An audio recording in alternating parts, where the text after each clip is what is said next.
This is Health Yeah, your weekly update on what's going on in the health, wellness, and medical world with Monica Robbins.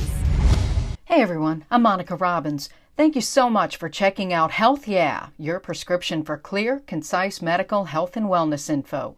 Please subscribe wherever you get your podcasts so you can get a weekly dose of some timely health topics. This episode focuses on mental health, a topic we can all learn from, but seeking mental help in communities of color is often a taboo subject. According to Mental Health America, more than 13% of Americans identify as Black or African American. And last year, 16% reported a mental health issue. That's more than 7 million people. But studies show Black and Hispanic people are less likely to seek help, but more likely to need inpatient services. Cleveland Clinic psychologist Chivonna Childs wants to change the mindset, especially in a time of pandemic stress and the anxiety that comes with racial tensions and all the news coverage dealing with those issues. How difficult is it for a person of color, and are they being impacted by mental health just because of the strains of racial relations? It's very difficult, first of all, for everyone right now. We're living in something that we have never had to experience in our lives. And right now, it seems as if the world is on fire. There's this perfect storm of racial injustice, discrimination at its highest, racism, overtly being experienced for people of color of, all races. And then again, we have the pandemic. So we have higher rates of anxiety. We have higher rates of depression, stress. There are higher rates of suicide. We're experiencing post-traumatic stress disorder. All of this is hitting the community, but again, in African-American communities, it is at a much higher level, as well as for Hispanics and women. So what do we do? How do we combat this? How do we help people deal with this anxiety? The way to deal with it is, first of all, recognizing what it is. Sometimes we don't know what anxiety is. We'll just say, oh, I've been worried a lot. Or, I'm feeling really anxious, and you'll say, well, do you have anxiety? And they'll say no. So we just need to know that there are different terms for it. People will say, I've not been depressed, but I've been really sad for the past couple of weeks. That's a sign and symptom of depression. Not eating well, sleeping, oversleeping, sleeping too much. Anxiety, being hypervigilant, being startled easily, being worried, having this doom and gloom sit over you and not know where it's coming from or why. So those are all signs and symptoms of anxiety and depression. And it can be hard to internalize. And like you said, sometimes we feel like we can take it all, we can do it all, I'll just keep smiling. But on the inside, we're dying. And so we need to be able to create safe spaces and places for people to talk about their emotions and know that it is okay. Most cultures have this stigma around mental health. We don't air our dirty laundry. We don't talk to outsiders. We'll just keep it in the family. Well, sometimes keeping it in the family is killing the family line. And by that, I mean passing on mental health issues from one generation to the next. Mental health, that trauma can be a generational thing. And we have to know where to stop and step in and break that cycle. And part of breaking the cycle is reaching out to a trusted loved one, our pastors, our rabbis, whoever that is for us, a friend. And if it's not that person, if we feel that that is not enough, there are plenty of mental health professionals out here that this is what we are equipped to do. We're equipped to help people cope in various ways. All the news coverage going on right now, especially with, the George Floyd case and everything else that's going on. How is that having an impact on people? I think that we are seeing something that we always knew was there, but now it's out front, it's personal. For people of color, particularly in the African American community, this has been something that has been going on for generations. This is not a new thing, but it's more so in the limelight, so to speak. And so we're being forced, all of us, to deal with this. And that can be hurtful on both ends because, people want justice, they want fairness, they want more than equality, they want equity. They want to be treated the same. They want to have the same opportunities to do the same thing. And so with that, we need to start having what I like to call intentional conversations. Conversations intentional about speaking about race, speaking about injustice, knowing the information, knowing where we stand, and the ability to have a conversation that doesn't become volatile, the ability to agree to disagree or take another's perspective, be able to step back and as much as you can, walk in their shoes, to listen to what that experience is like. Because my experience in the world is very different from your experience in the world. So for example, we talk about this being invisible. And when I explain it to a Caucasian person, they're like, no, I've never had that experience. I don't know what that's like, blah, blah. But it's the experience of being the only person of color in a room, in a meeting, and you have equal status to everybody there, or maybe less than, maybe your boss is in the room. They're all having a conversation, but nobody's looking at you. There's no eye contact with you. Yes, I'm talking and they're looking around the room, but nobody connects with you. Our eyes are how we let someone know we are listening. It's how we let somebody know that what you're saying is important to me. So if I don't have contact, yes, I'm included because I'm in the room, but you haven't acknowledged me. And it can be a really defeating feeling to be in that space, or to be in a space where you present an idea and they're just like, oh yeah, okay, that's great.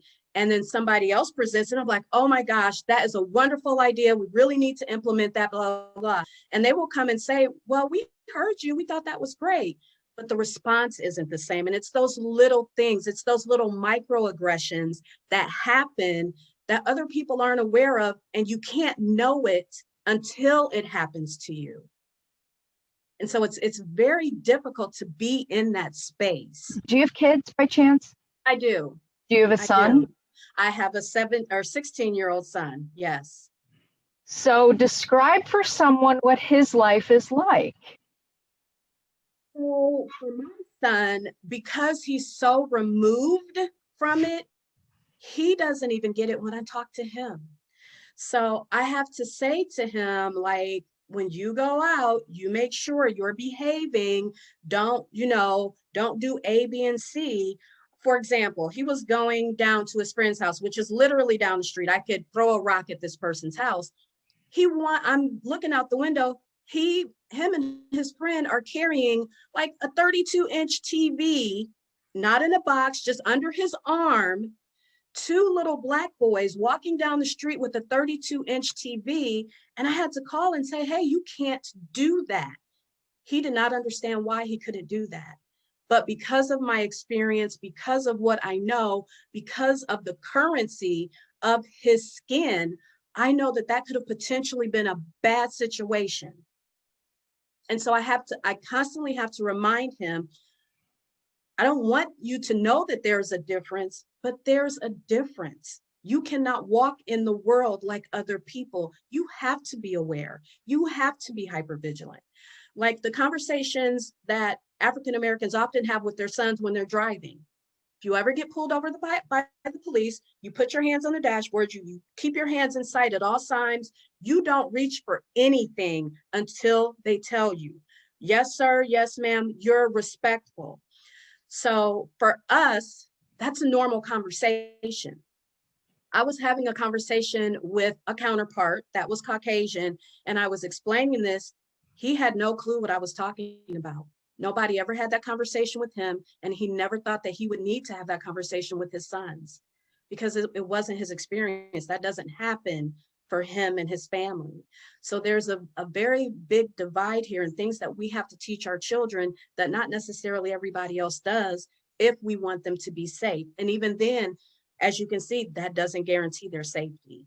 And the fact that you even have to have these conversations, isn't that just automatically putting anxiety on a kid? Because now they have one more thing they have to think about when their Caucasian counterparts don't. Right. It does. And that's the thing that I worry about with our children with this pandemic and remote learning and not having graduations and universities being closed down. They already have a lot of anxiety. You don't want to add that extra layer but you do want them to make it home. You do want them to use common sense. You do want them to be on guard when they're out in the world, particularly with racism on the rise.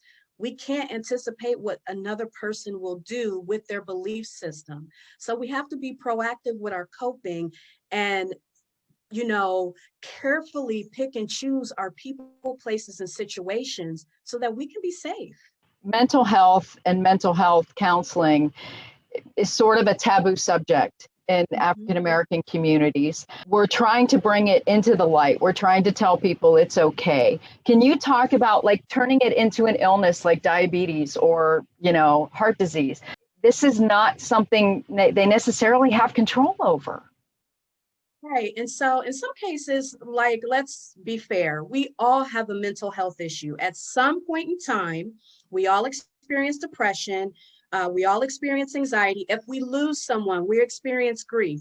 Those are all mental health issues. So that's the lower end of it.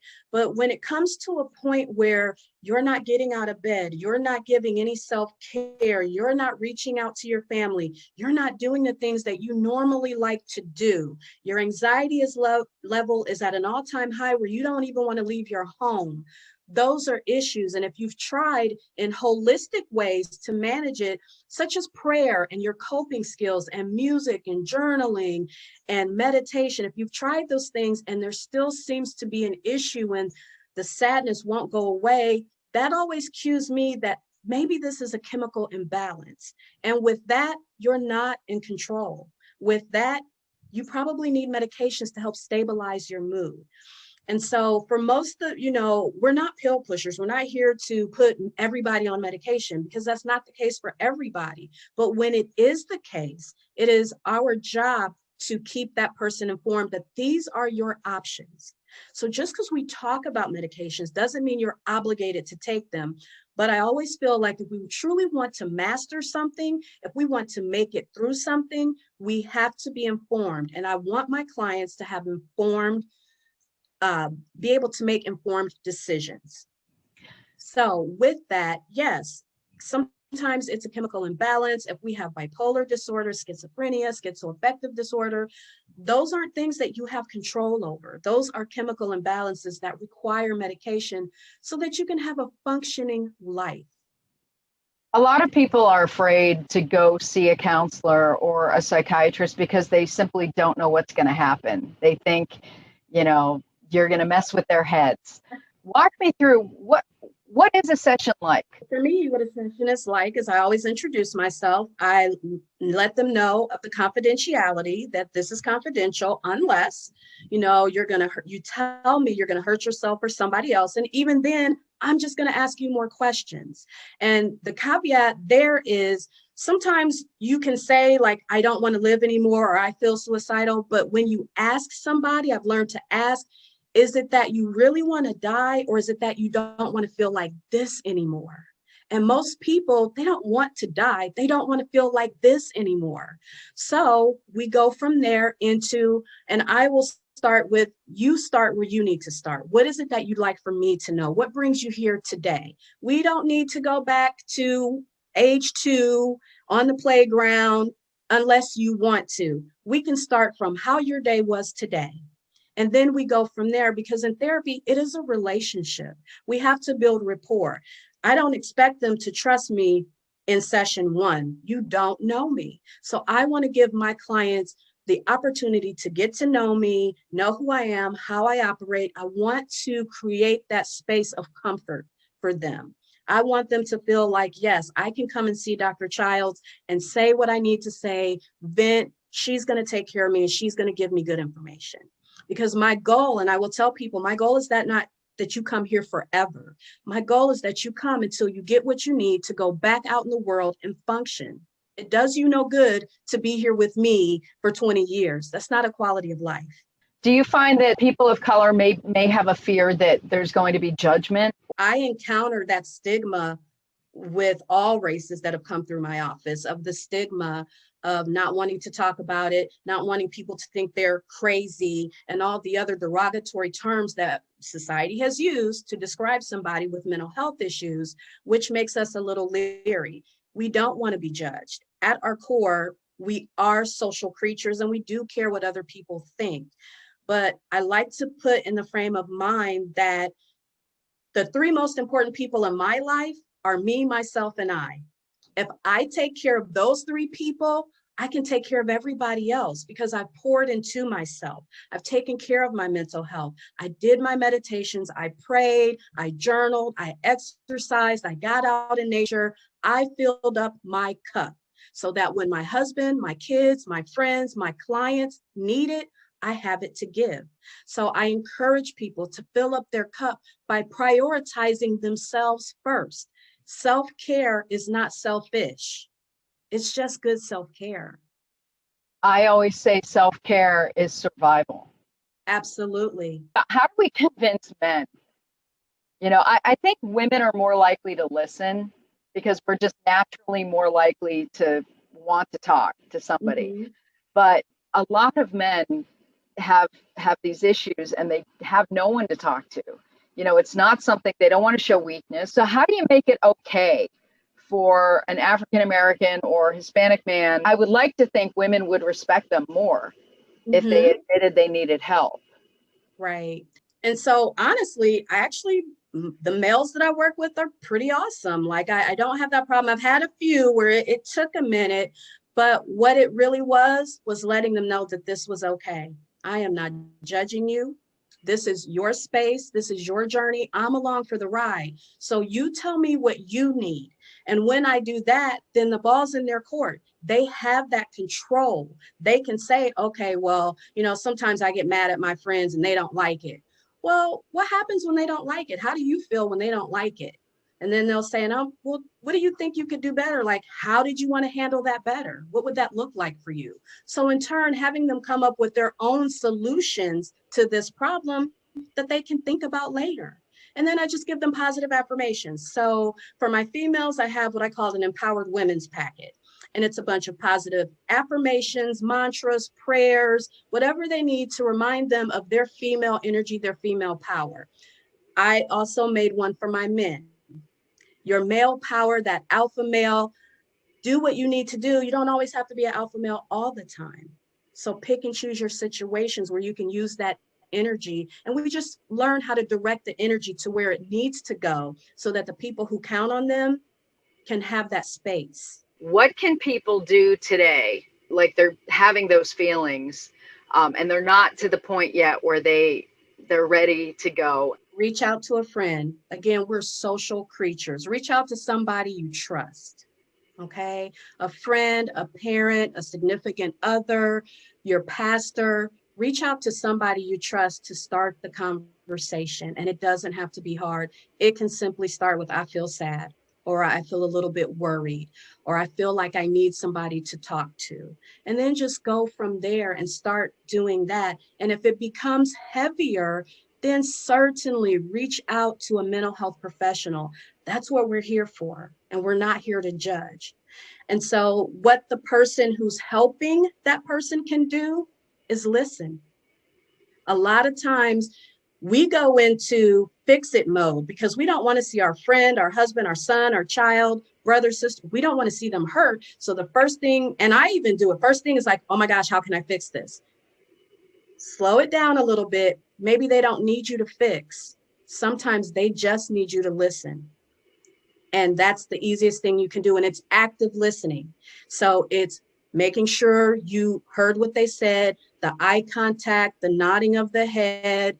Okay. And giving them that space. And when there's the break, saying, is it okay if I say, whatever I need to say? But letting them run how it goes. But just knowing that you don't have to fix it, because that can instill anxiety in the person who's listening. If I just tell you, please just listen, I don't need you to fix it. I just need to vent. Just be that sounding board. Sometimes we just need somebody to be there that we can kind of lean on, figuratively and literally, to just lean on that other person to know we're not alone. Listening is priceless. It is priceless. And it is also part of communication. Communication isn't always talking. Sometimes it's our body language, it's listening, it's sitting still, it's being present with that other person. That's communication. Unplugging. Yes. How valuable is unplugging in the world we live in for those in communities of color? It is extremely important. The news can be overwhelming. And for some of us who are news heads, we have CNN or whatever playing in the background 24/7. That's not good for us. Like I want people to be well informed, but not over informed. We have to give our minds a break from that. So with that, I would say watch the news a couple of times a day at noon and then 11, you know, but only a couple of times. And in between time, watch something thinkless. Watch something you enjoy watching. Watch something that doesn't cause you to have to think about solutions. Watch something that is just a gut-busting laughter feel film for yourself. Go outside. The weather's nice now. We can still social distance and do that. Go for a walk. Sit on your patio, porch, deck. Do whatever it is you need to do to change your surroundings, because a lot of people, for working from home, there's no separation of work and home. It's all one place. So we need to build in those separations. So if you have a work spot at home, when you're done working, close that door, close that space. Do not return to it until your designated work hours, and go enjoy the rest of your home and be in peace and take that hat off. So just being able to sit and do nothing, to sit and be with yourself. We should all be able to afford ourselves an hour a day of me time. An hour a day of just being with yourself, being with your higher power, being in nature, music, all of the things that will lift you, all of the things that will decrease your anxiety and bring you in a better headspace, things that ground you. There is no way in health you want to be Googling just anywhere. So Dr. Childs shared a couple of websites you can use to find a therapist that fits your needs. I'll also link them in the description of this podcast. But you can also go to like Psychology Today and look up African American therapists, and it will pull up African American therapists for you. There's also a site, I believe it's called blacktherapist.com. And so there's a list of African American therapists, and I believe that you can choose from your area where you are. Okay. But we have a lot of African American therapists in the greater Cleveland area that are ready to serve. Follow me at Monica Robbins on Twitter, Instagram, and YouTube. And like my Facebook page, Monica Robbins WKYC, to learn about upcoming podcasts and health news. You can also stay up to date with WKYC.com, as well as the WKYC social pages and YouTube channel. Take a minute for yourself, and remember, self-care isn't selfish or a spa day. It's survival. Have a healthy week, everyone. Thanks for listening to Health Yeah with Monica Robbins from WKYC Studios. Subscribe now so you never miss an update. And find more on everything you heard here on WKYC.com and on the WKYC app.